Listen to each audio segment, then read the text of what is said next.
Hello and नमस्कार सभी को, स्वागत है आपका हमारे चैनल ट्रैवल एक्सपीरियंस के एक और नए वीडियो में। ये वीडियो होने वाला है भगवान भोलेनाथ के 12 ज्योतिर्लिंगों में से एक त्र्यंबकेश्वर ज्योतिर्लिंग के बारे में, जो कि है 10वां ज्योतिर्लिंग भगवान भोलेनाथ का और जो कि महाराष्ट्र के नासिक जिले में आता है। तो शेयर करेंगे इस वीडियो के माध्यम से हमारा एक्सपीरियंस यहाँ आने का और आप कैसे आ सकते हैं यहाँ पे दर्शन करने को। तो स्टार्ट करते हैं वीडियो को। हर हर महादेव।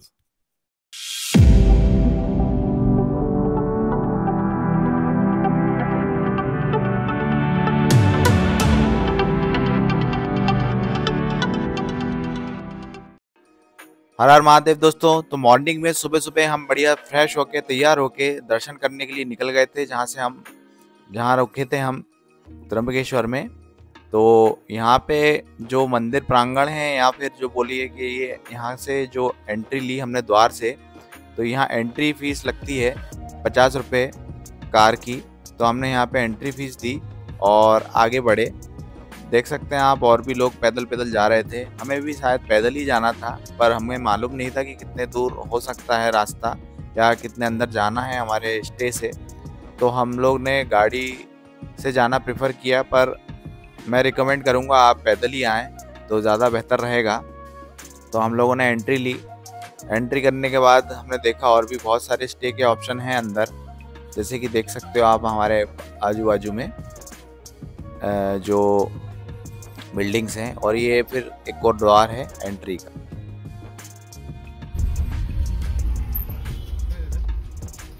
मंदिर हाँ ये सर राइट साइड में गवर्नमेंट का पार्किंग नहीं, कमा नहीं, यहाँ से अंदर मंदिर भी है। जो राइट साइड में है वहाँ से आपको 1 किलोमीटर वॉकिंग करना पड़ेगा। हाँ। वहाँ 100 रुपीज चार्ज है। अच्छा। आपको एक कार लेके जाना मंदिर के गेट पास, सामने ऐसा गेट रहेगा, ऐसा गाड़ी पार्क रहेगा, वहाँ 200 रुपये चार्ज सर। आपको मंदिर के पास में लेके जाना, खाली 1 मिनट चलना है आपको। और नॉर्मली गाड़ी कहाँ पार्क हाँ टाइम नॉर्मल राइट साइड में, वहाँ से 1.5 किलोमीटर की वॉकिंग आपको। अच्छा, वहाँ से भी 1.5 किलोमीटर। हाँ वहाँ 100 रुपये चार्ज है। पर्ची निकली ना, वहाँ अंदर आने की एंट्री फी है भैया। तो ये जो आपने सुना, इनके चक्करों में ना आए। गाड़ी कहीं भी जगह देख के अच्छी जगह पार्क कर लें और यहाँ से पैदल आप आगे मंदिर को जाएं। मुश्किल से 5 मिनट लगेगा आपको मंदिर तक पहुँचने में, जहाँ से एंट्री करते हैं मंदिर के दर्शन के लिए। तो आप यहाँ पे पहुँच जाएंगे एंट्री करके। हमने भी गाड़ी पार्क करके हमारी यहाँ पे आ गए थे। थोड़ी जगह देख के आप पार्क करके आ जाना गाड़ी, कोई इशू नहीं आएगा। सुबह सुबह मॉर्निंग में कोई दिक्कत नहीं आती, आराम से आप फ्री में पार्किंग करके आ सकते हैं। बहुत सारे लोगों ने गाड़ियाँ ऐसे ही अपनी जगह देख के पार्क की थी। उसके बाद आप दर्शन करने के पहुँचेंगे तो 200 के डोनेशन वाली लाइन मिलेगी आपको और एक फ्री लाइन मिलेगी शिव अमृतुल्य जो गुड चाय है उसके सामने से। तो हमने भी एंट्री ली और ऐसा थोड़ा सा तिलक लगवाया और हम फिर एंट्री के लिए आगे बढ़े। तो आगे बढ़ने के बाद साथ साथ ही आपको आजू बाजू में बहुत सारी दुकानें दिखेंगी, जहां से आप प्रसाद, फूल माला सब ले सकते हैं भगवान को चढ़ाने के लिए। हालांकि वहाँ पे अंदर मंदिर के गर्भगृह में तो आपको एंट्री नहीं मिलती है, तो आपको बाहर ही नंदी गृह में या फिर और भी दूसरी जगह है, वहाँ पे आप फूल माला है चढ़ा सकते हैं। तो आपके ऊपर है आपको कैसा प्रसाद लेना है, फूल माला लेना है नहीं लेना है, तो आप ले सकते हैं। यहाँ से आजू बाजू में आपको ढेर सारी दुकानें मिलेंगी और ऐसी ही लाइन से आपको ये चप्पल जूते भी पड़े हुए मिलेंगे। तो आपके हिसाब से आप देख सकते हैं कि आपको कहाँ रखना है। जूते चप्पल स्टैंड भी मिल जाएंगे आपको रास्ते में, तो आपके ऊपर है। हमने तो हमारे जूते चप्पल जो थे वो गाड़ी में ही उतार दिए थे, पर आपके ऊपर है, आप यदि यहाँ पे भी उतारना चाहें तो उतार सकते हैं। ये फिर आपका मेन गेट रहेगा जो कि आपका फ्री एंट्री का रहेगा। फ्री एंट्री आपको करना है तो इस गेट से आएँ। और 200 डोनेशन वाला गेट है जो कि इसके जस्ट बाजू में है, जो मैंने आपको दिखाया था इससे पहले। और एक और VIP दर्शन वाला गेट भी है जो मैं लास्ट में बताऊंगा, वहाँ से भी एंट्री होती है, जहाँ से आप डायरेक्ट आ सकती हैं। मंदिर में एंट्री ले ली है हमने। ये देखिए ये ऐसे रहते हैं लाइनिंग के लिए। अभी तो सुबह सुबह यहाँ तो खाली है, अब आगे देखते हैं कितना भरा मिलेगा, फिर समझते हैं।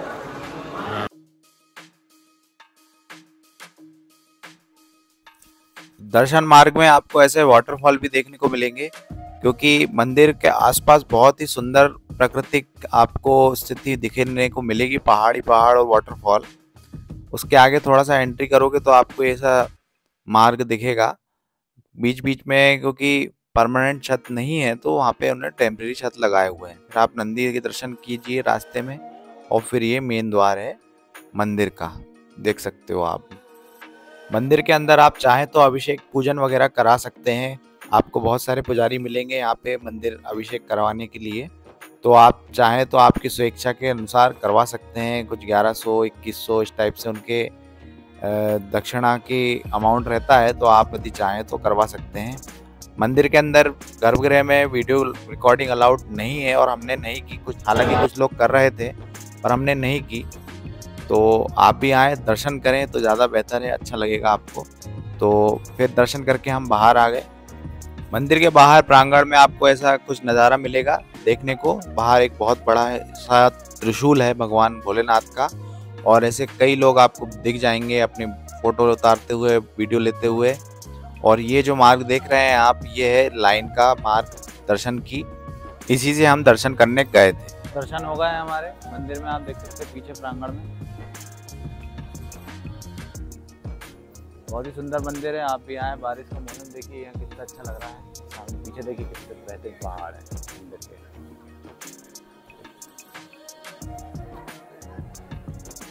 यह मंदिर के बारे में जाने तो श्री त्र्यंबकेश्वर ज्योतिर्लिंग नासिक शहर महाराष्ट्र से 28 किलोमीटर की दूरी पर ब्रह्मगिरी की तलहटी में एक अत्यंत पावन तीर्थ स्थान है।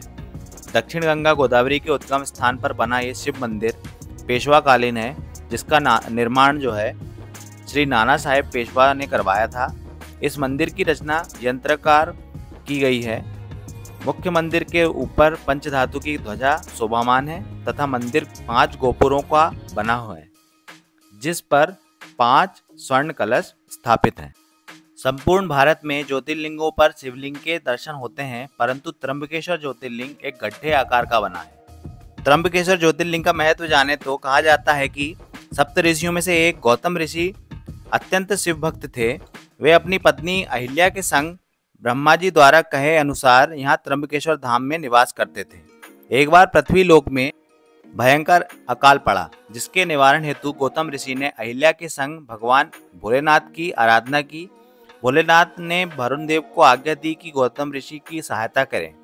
वरुण देव ने कहा कि चूंकि वह अवरण देव मर्जी से हुआ है, अतः वे वर्षा तो नहीं करा सकते।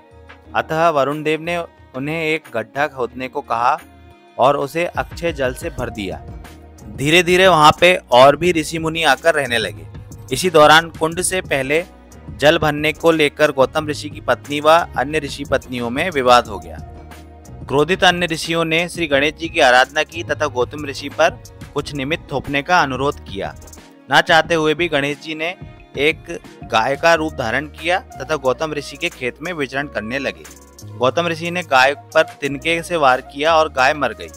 गौतम ऋषि पर गौ हत्या का पाप लगा। उसके निवारण के लिए उन्होंने 3 बार पृथ्वी के तथा 101 बार ब्रह्मगिरी की प्रदक्षिणा करके भगवान शंकर को प्रसन्न किया। भगवान भोलेनाथ ने गौतम ऋषि को दर्शन दिए तथा गौतम ऋषि से वर मांगने को कहा। तब गौतम ऋषि ने कहा कि मुझ पर गौ हत्या का पाप दोष लगा है, जिसके निवारण के लिए आप मुझे गंगा प्रदान करें, जिसके जल से स्नान करके मैं गौ हत्या पाप से मुक्त हो सकूं। भोलेनाथ ने तथास्तु कह दिया, परंतु गंगा माँ पृथ्वीलोक पर जाने को राजी नहीं हुई। अतः क्रोधावेश में भगवान भोलेनाथ ने ब्रह्मगिरी पर अपनी जटा को पटकना शुरू किया। तब गंगा माँ ने कहा कि यदि आप भी मेरे संग यहाँ विराजमान हो, तभी मैं ब्रह्मगिरी में आने को तैयार हूँ। भगवान भोलेनाथ श्री त्र्यंबकेश्वर ज्योतिर्लिंग के रूप में वहाँ विराजमान हो गए तथा गंगा माँ ने गौतम ऋषि के तमाम पापों को नष्ट कर दिया। ऐसी कथा है। श्री त्र्यंबकेश्वर तीर्थ में माँ गंगा को गौतमी गंगा भी कहा जाता है। तो ये है उत्तर द्वार मंदिर का।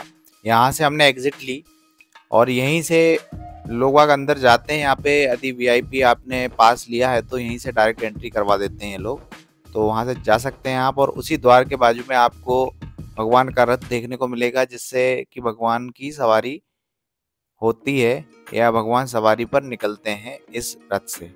और मंदिर के बाहरी क्षेत्र में आपको कई सारी नाश्ते की, खाने की दुकानें मिल जाएंगी। और भी बहुत सारे चीज़ों की दुकानें मिलेंगी आपको, ठेलों पे नीचे बैठे हुए कई लोग मिलेंगे और दुकानें भी बहुत ही सामान की आपको मिल जाएगी, तो आप देख सकते हो।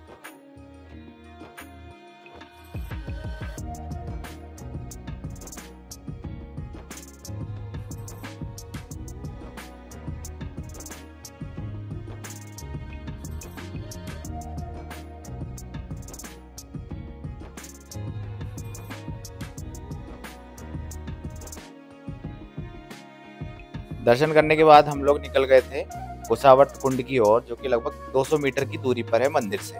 5 से 10 मिनट आप पैदल चल के पहुंच सकते हैं। कुसावर्त कुंड के रास्ते पर ही हमको ये दादी मिली, जो कि चारा बेच रही थी गाय को खिलाने के लिए। कह रही थी कि गाय को खिला के पुण्य प्राप्त करें चारा। तो हमने भी ले लिया और हमने सोचा कि ये एक गाय थी यहाँ पे सिर्फ, तो हमने सोचा कि किसी और गाय को खिला दें, क्योंकि ये गाय ने तो लगभग खा ही लिया था, वो फेंक भी रही थी इधर से उधर। तो हमने चारा लेके दूसरी गाय को खिलाने निकल गए, पर वो पीछे से दादी आई, बोली कि नहीं वही गाय को खिलाएं जो उनके साथ में खड़ी थी। हमने कहा नहीं, हम तो किसी और को खिलाएंगे। तो वो कहने लगी नहीं, तुम तो चारा वापस दे दो। और उन्होंने चारा वापस ले लिया और हमारे पैसे जो हमने उनको दिए थे वो वापस कर दिए। तो थोड़ा सा ऐसा भी चलता है यहाँ पे। और थोड़े ही आगे जाके देखा तो हमने एक और गाय मिली हमको, और वो कह रही थी कि आगे कोई गाय नहीं है।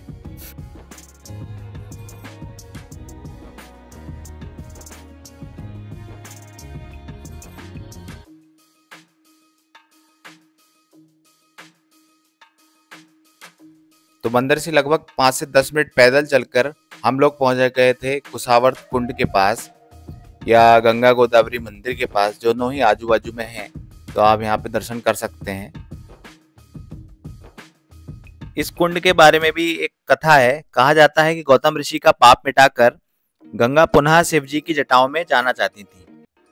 वह बार बार इस क्षेत्र से लुप्त हो जाती थी। इसी दौरान गौतम ऋषि ने माँ गंगा को जाते देखा और उन्होंने अपने कुश से गंगा को जगत कल्याण के लिए रोका।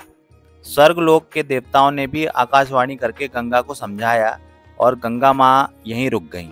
गौतम ऋषि द्वारा कुश से रोके जाने पर इस स्थान का नाम कुसावर्त तीर्थ पड़ गया। कहा जाता है कि जो मनुष्य इस कुसावर्त तीर्थ में स्नान करके भगवान त्र्यंबकेश्वर के दर्शन करता है, उसे अश्वमेघ यज्ञ जैसा फल प्राप्त होता है। कहा जाता है कि कुसावर्त तीर्थ पर मात्र खड़े हो जाने पर भी समस्त पापों का अंत हो जाता है। कुसावर्त तीर्थ एक परकोटे के रूप में बना है। यहाँ भक्तजन अपने पितरों की आत्मा की तृप्ति के लिए त्रिपिंड श्राद्ध भी करते हैं। भगवान श्री राम ने अपने पिता का श्राद्ध क्रम इसी स्थान पर किया था। कुसावर्त कुंड त्र्यंबकेश्वर के प्रमुख तीर्थ स्थानों में से एक है। यहाँ पे और भी कई तीर्थ स्थान हैं, जो कि इस प्रकार हैं: अहिल्या गोदावरी संगम, गंगा द्वार, ब्रह्मगिरी पर्वत, नील पर्वत। हमने भी कुंड में पहुंचकर कुंड की परिक्रमा लगाई, आचमनी की और दर्शन करके आगे बढ़े।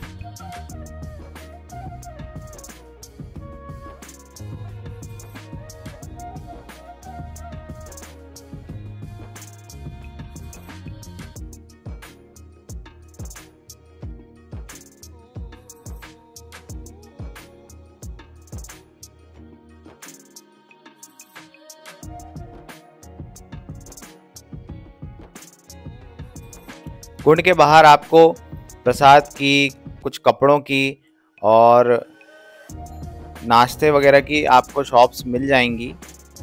आप यहाँ से कपड़े भी ले सकते हैं। यदि आप स्नान कर रहे हैं या कुछ और करना चाह रहे हैं तो आप ले सकते हैं सामान भी, और नाश्ता चाय भी कर सकते हैं। भगवान भोलेनाथ का मंदिर भी है छोटा सा यहाँ पे, और साइड में ही श्री गंगा गोदावरी मंदिर है, तो आप दर्शन करके आगे बढ़ सकते हैं। यहाँ पे कई लोग अपने घरों के बाहर रंगोली बनाकर भी रखते हैं, जैसे कि आप देख सकते हो।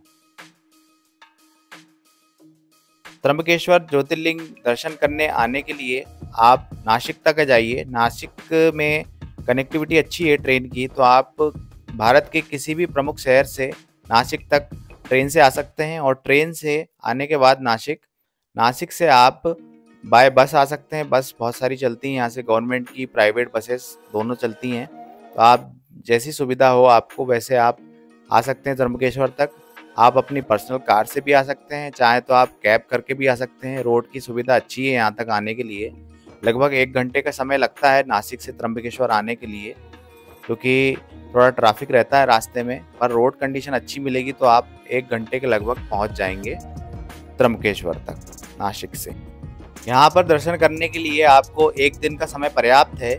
आप यहाँ पे 1 दिन में भगवान के दर्शन भी कर सकते हैं और यहाँ के प्रमुख जो स्थान हैं वहाँ के भी आप दर्शन कर सकते हैं। तो आप 1 दिन का समय लेके आएँ और पूरा जगह घूम लें। यहाँ पे आप मॉर्निंग में सुबह जल्दी आ जाएं तो पूरा टाइम आप स्पेंड अच्छे से कर सकते हैं। और चाहे तो आप 1 दिन पहले आ जाएं, रात यहाँ पे स्टे करें और सुबह जल्दी उठ करके दर्शन करें और फिर बाकी की जगह को आप एक्सप्लोर कर सकते हैं। ऐसा भी कर सकते हैं आप। त्र्यंबकेश्वर में जहाँ पर हमने स्टे किया था वो भी एक बहुत ही महत्वपूर्ण स्थान है। उसके लिए हम एक अलग डेडिकेटेड वीडियो बनाएंगे जहाँ पे आपको बताएंगे कि कहाँ आप यहाँ पे अच्छे से रुक सकते हैं। तो वेट कीजिएगा उस वीडियो के लिए। इस वीडियो में बस इतना ही। आप स्वस्थ रहें, अपने वातावरण को स्वच्छ रखें और मैं फिर मिलता हूँ आपको अगले वीडियो में। जब तक के लिए गुड बाय। हर हर महादेव।